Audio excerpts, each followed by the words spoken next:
Cette vidéo va vous faire réfléchir à 2 fois avant d'ouvrir la porte à un livreur. Car parfois, ce qui semble être une simple commande peut cacher quelque chose de bien plus sombre. Ils pensaient recevoir leur repas, mais ce qu'ils ont vécu, personne ne devrait y être confronté. Aujourd'hui, je vais vous raconter 3 histoires vraies. 3 récits glaçants de personnes qui ont ouvert leur porte à un livreur et qui l'ont aussitôt regretté. Ces histoires sont authentiques, partagées par ceux qui en ont été témoins, et elles vous hanteront longtemps après la fin de cette vidéo. Avant de commencer, dites-moi en commentaire, avez-vous déjà vécu une expérience étrange avec une livraison? Quelque chose d'inexplicable, un comportement suspect, un détail qui vous a mis mal à l'aise? Partagez votre expérience.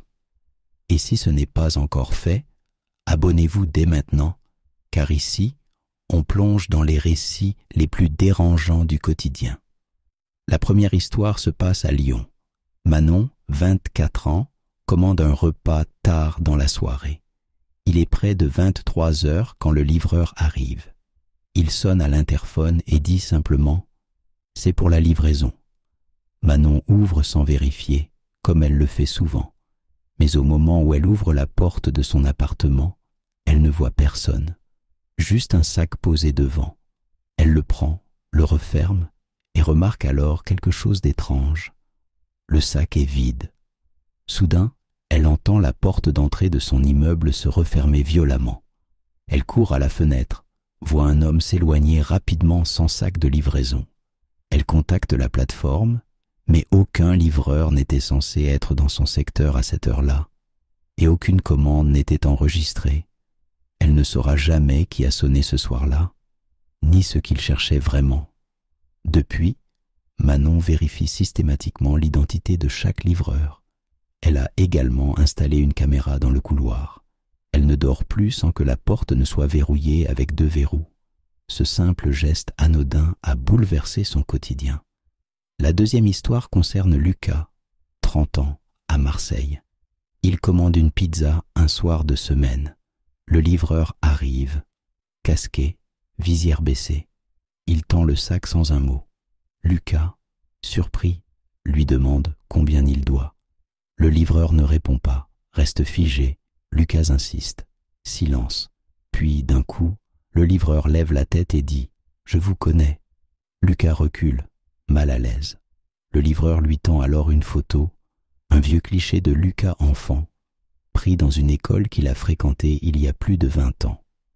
Lucas panique, referme la porte et appelle la police.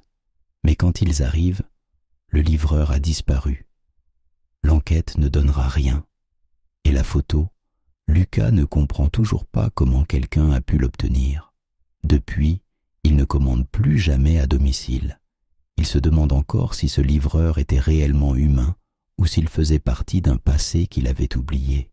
Il a cherché dans ses souvenirs, interrogé ses parents, revu d'anciens albums, mais rien ne l'éclaire sur cette photo étrange. La troisième histoire est sans doute la plus troublante. Élise, 27 ans, vit seule à Nantes. Un soir, elle commande un plat sur une application bien connue. Une demi-heure plus tard, elle entend frapper à sa porte. Pas sonner, mais frapper, 3 coups secs. Elle regarde par le judas un homme avec une veste de livreur, capuche sur la tête. Elle ouvre, il lui tend le sac, la regarde droit dans les yeux et lui dit « Tu devrais faire attention à ce que tu publies ». Élise, choquée, lui demande ce qu'il veut dire. Il répond « Tu ne devrais pas poster de photos chez toi ». Elle réalise alors qu'il fait allusion à une story Instagram qu'elle a postée quelques heures plus tôt. Une photo de son salon, reconnaissable. Elle referme violemment la porte, contacte la plateforme et signale l'incident. Il s'avère qu'aucune commande n'a été envoyée à cette adresse selon leurs données. Le sac était vide et la veste ne correspondait à aucun livreur officiel. La police a été prévenue, mais l'homme n'a jamais été identifié. Depuis, Élise a fermé tous ses réseaux sociaux et vit dans un état d'alerte constant. Elle a même changé de ville quelques mois plus tard, incapable de retrouver la tranquillité. Elle se demande chaque jour si cet homme l'a suivie ou s'il était simplement déjà là. Ces 3 histoires nous rappellent une chose.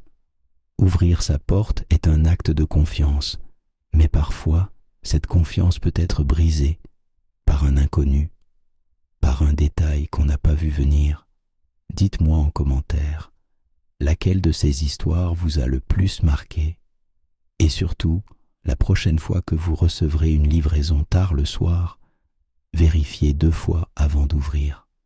Abonnez-vous, likez, partagez et restez prudents, car parfois l'horreur frappe, littéralement, à votre porte.